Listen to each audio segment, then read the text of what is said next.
Alors si je veux résumer, quand on est dans l'enseignement supérieur et qu'on se dit, ben voilà, c'est ce qu'on va mettre en place à Lausanne, on peut mettre en place une cellule dans une école, c'est important de le faire, et ça ne demande pas nécessairement beaucoup de temps de travail. Nous, on travaillera avec 2 réalisateurs chacun sur un mi-temps, un petit studio, un graphiste et des étudiants qui vont monter, parce qu'on a beaucoup d'étudiants qui sont assez habiles au montage. Mais en gros, travailler sur un process où on analyse de demande, on applique les choix de qualité, on fait le choix de typologie, on écrit le storyboard, on valide le storyboard, on tourne, on monte et on met en ligne. On processise et ça nous permet d'aller assez loin. Alors, peut-être vous montrer un petit exemple. Je vais revenir, parce que c'est beaucoup de théorie, mais vous dire comment on met ça en exergue. En fait, toute vidéo se fait à travers un dialogue avec le prof. Quand on parle par exemple des théories de vicariance de Bandura, connaissez Bandura? En fait, Bandura, c'est quelqu'un qui a défendu le fait qu'on apprend en observant, alors que beaucoup de théories sont il faut faire pour comprendre, quoi. Maintenant, on peut apprendre en observant, mais Bandura, il a mis une condition que beaucoup de gens oublient, c'est pour que l'apprentissage se fasse correctement, il faut que ce qui soit observé soit proche de la réalité sociale des gens qui regardent. Alors, si je traduis ça à une situation qu'on trouve dans l'enseignement, vous avez un travail dirigé, un TP de maths ou une séance d'exercice de maths ou de physique ou que sais-je. Généralement, dans cette séance-là, c'est le prof ou l'assistant qui va faire la résolution au tableau. Or, le prof et l'assistant, c'est des gens qui sont experts dans leur domaine. Ils ne représentent pas 1% de votre public étudiant. Parce que le prof ou l'assistant était dans les top 5 de son amphi, a été un des meilleurs.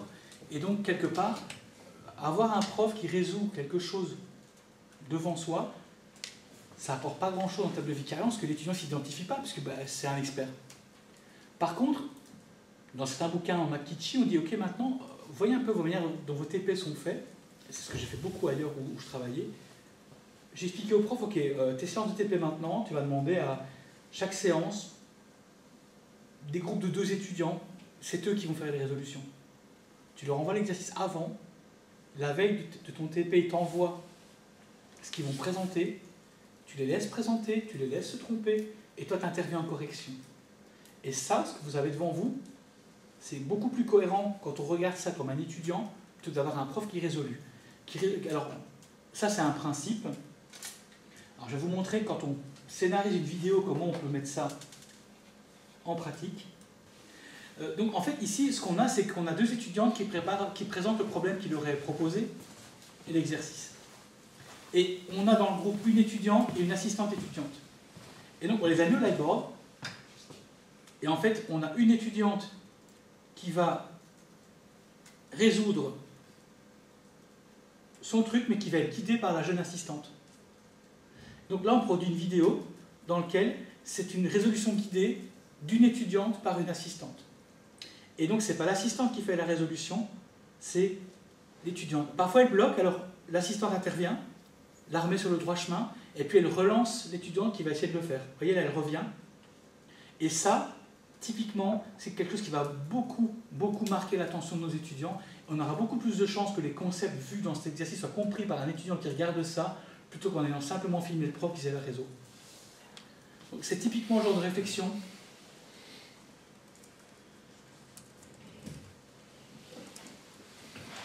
Les liens, vous les avez dans la présentation, vous pourrez les regarder après. Voilà, un exemple de comment mettre en place justement ces principes-là dans la pratique d'une réflexion.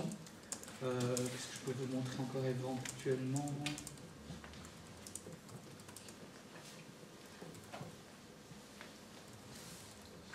Non, les autres, c'était pas ça. Ça veut dire qu'en fait, quand vous allez rencontrer un prof, vous allez écrire sa vidéo avec lui, tous les principes pédagogiques qu'on a évoqués avant, on ne va pas lui apprendre, mais ça va guider les questions qu'on va lui poser. En gros, qu'est-ce que tu veux proposer comme information?